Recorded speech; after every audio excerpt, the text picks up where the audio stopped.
Boa noite, queridos telespectadores. Bem-vindos a mais um programa Introspectismo, uma jornada para dentro de si. Deus, em sua infinita bondade e perfeição, nos criou à imagem e semelhança dele. Todos nós nascemos para ser felizes. Deus nos criou para ser assim. Então, se você acha que não merece ser feliz ou acha que Deus está te castigando por algo, você precisa sair dessa vibração e ser grato por estar vivo e por saber que você é capaz de fazer tudo o que deseja. Não fique se espelhando em outras pessoas ou achando que você não é capaz, porque você é. Deus te criou em sua essência para você ser capaz de realizar tudo o que lhe foi destinado a fazer nesta existência. Então fique com a gente durante o programa e tenha certeza que você nasceu para ser feliz e que é capaz de fazer tudo o que você quiser. Basta ter foco e força de vontade.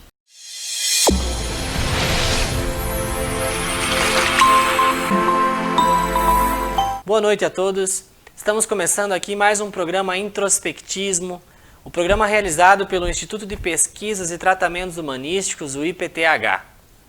No programa de hoje, vamos falar sobre a questão da relação entre pais e filhos. Podemos entender que a vida é como se fosse uma espécie de revezamento, né? Os pais, eles passam pela existência terrena, trabalham, produzem, e tudo aquilo que eles produzem não é levado junto. De uma certa forma, nesse revezamento, os pais transferem o bastão para os filhos, e esses filhos devem, por fim, dar continuidade a isso que os pais trouxeram até ali. Assim como todo revezamento, a função primordial daquele que está participando não é necessariamente chegar na frente, mas sim passar o bastão nas melhores condições possíveis para quem vai receber.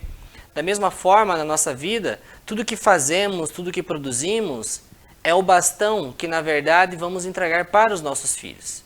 E essa transição, o que nós deixamos para os nossos filhos e o que os filhos recebem, o que os filhos tomam dos pais, é algo que tem muitos critérios sérios e que, se esses não forem equilibrados, acabam gerando drásticas consequências às gerações vindouras. Para entendermos um pouco melhor como funciona essa questão das heranças, das transições daquilo que pertence aos pais para os filhos, hoje o Dr. Celso Scheffer vai explicar para nós a importância do transitar corretamente as gerações. Boa noite, Dr. Celso. Boa noite, Cleiton. Boa noite aos telespectadores.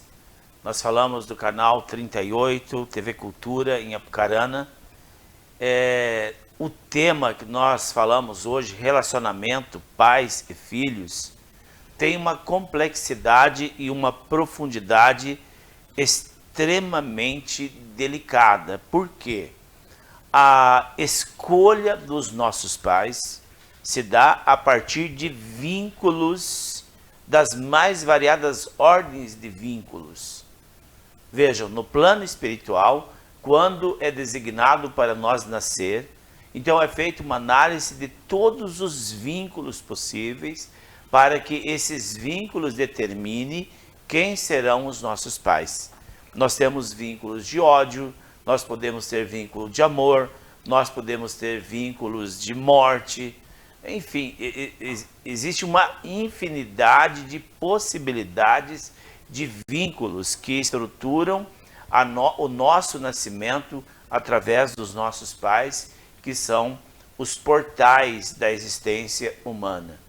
O livro de Provérbios, ele traz uma passagem bastante interessante falando dos pais, dizendo que o justo deixa herança para os seus filhos.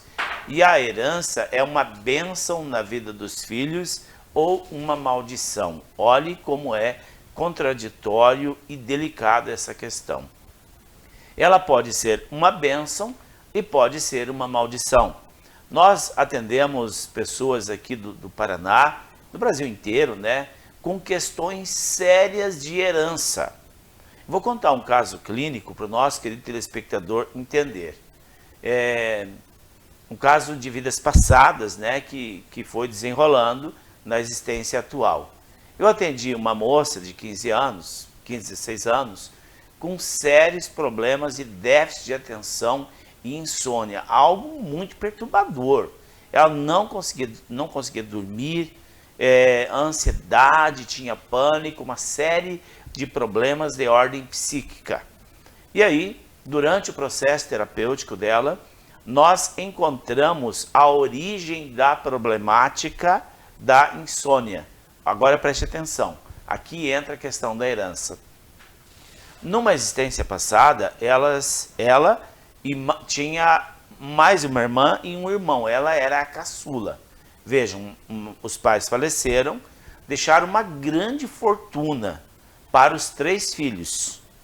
O mais velho, a do meio, que era uma mulher, e ela, que era a caçula. Isso na existência passada. E aí, o irmão mais velho era o tutor, ele cuidava das finanças, cuidava dos negócios. Sei que os 2 mais velhos começaram a ir mal, muito mal nos negócios, não sabiam administrar aquela herança, e no final, os 2 mais velhos se uniram e deram um golpe financeiro na menina caçula. Preste atenção. E aí, a menina caçula vai e briga com a mãe, e a mãe dá um soco, na irmã, dá um soco naquela menina. E pegou no lugar certo, que na fronte, ela cai, bate a cabeça e morre, aos 22 anos naquela existência passada. Então vejam, naquela existência passada, a herança foi para eles, para os 3, uma maldição. Porque causou uma morte por causa de uma disputa de herança. Vejam como a vida é muito enigmática.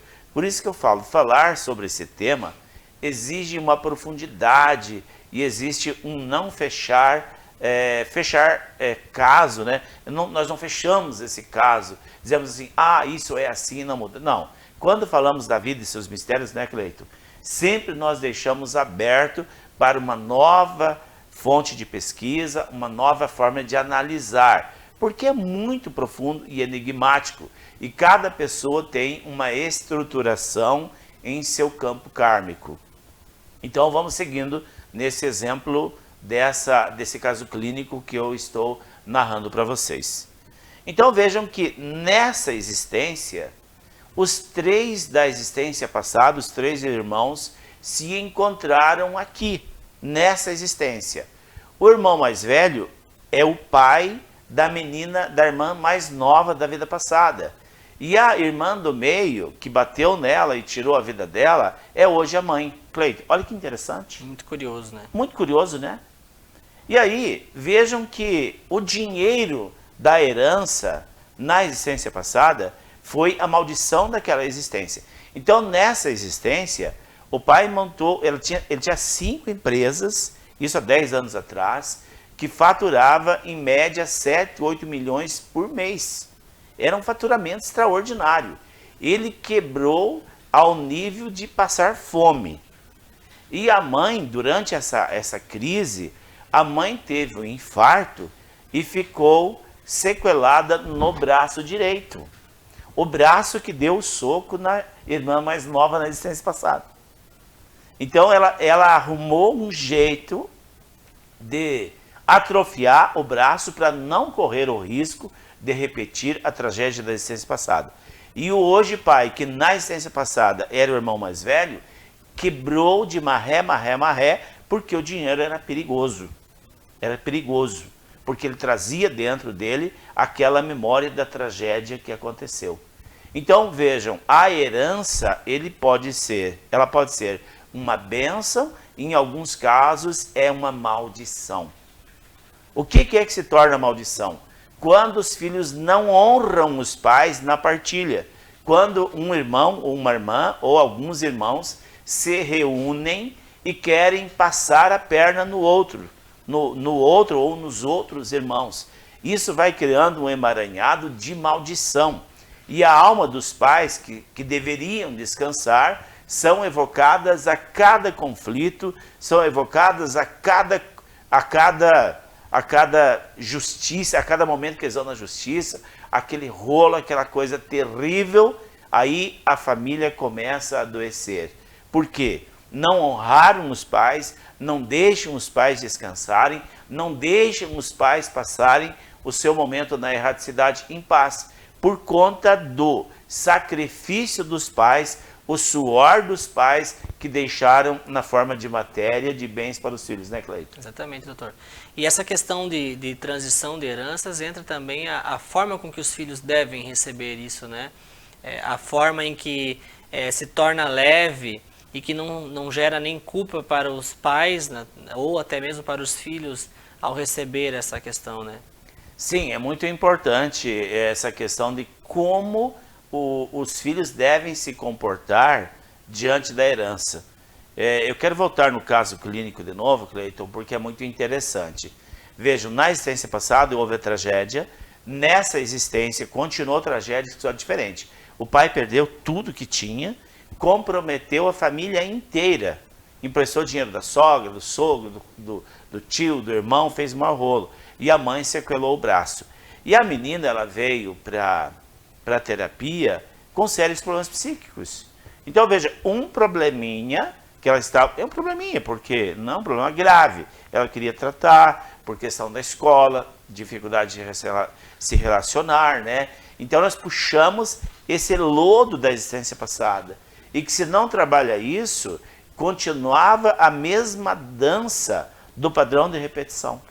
E também tem uma questão muito grave que a gente vê no dia a dia no consultório, é quando os filhos exigem dos pais a herança, antes dos pais morrerem.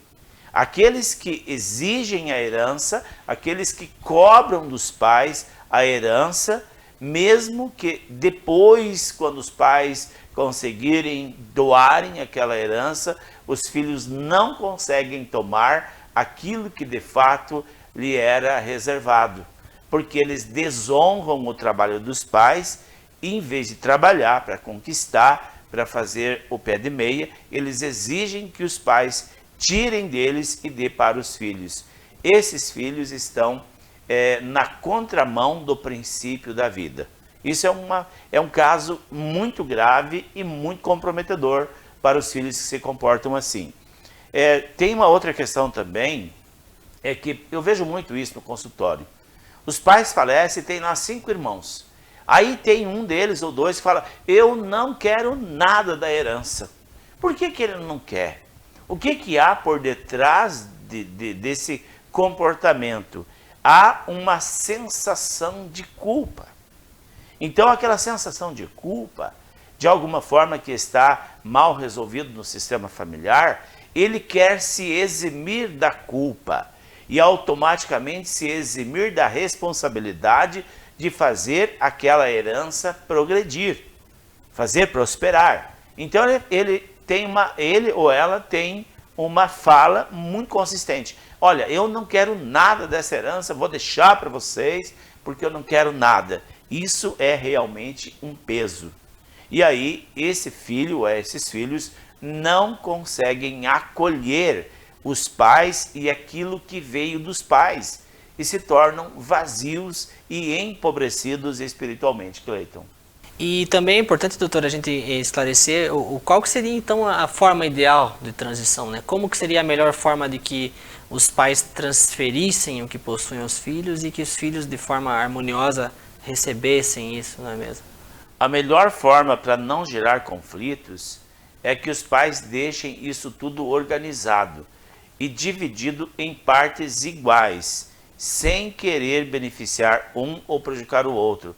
Às vezes, no coração dos pais, eles tentam beneficiar aqueles que estão com maior dificuldade, mas não pode, porque são filhos iguais, tiveram o mesmo ensinamento, tiveram a mesma base de valores. Se ele não soube corresponder ou não soube fazer aquilo que ele recebeu dos pais progredir, não é ajudando que vai ajudar, às vezes atrapalha.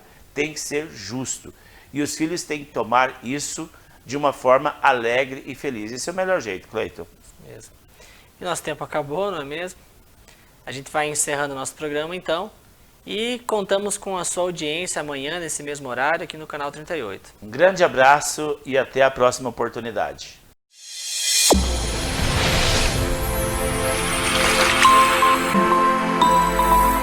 Chegamos ao fim de mais um programa Introspectismo. Espero que você possa ter absorvido os conhecimentos transmitidos hoje e os pôr em prática. Convido você a acessar nossas redes sociais e a se inscrever no nosso canal do YouTube, para sempre receber nossos conteúdos em primeira mão. Convido também você a vir conhecer nossa sede aqui em Apucarana, conhecer nossas técnicas terapêuticas que irão transformar sua vida. Aqui embaixo está aparecendo também nosso telefone. Entre em contato conosco e comece a jornada para dentro de si.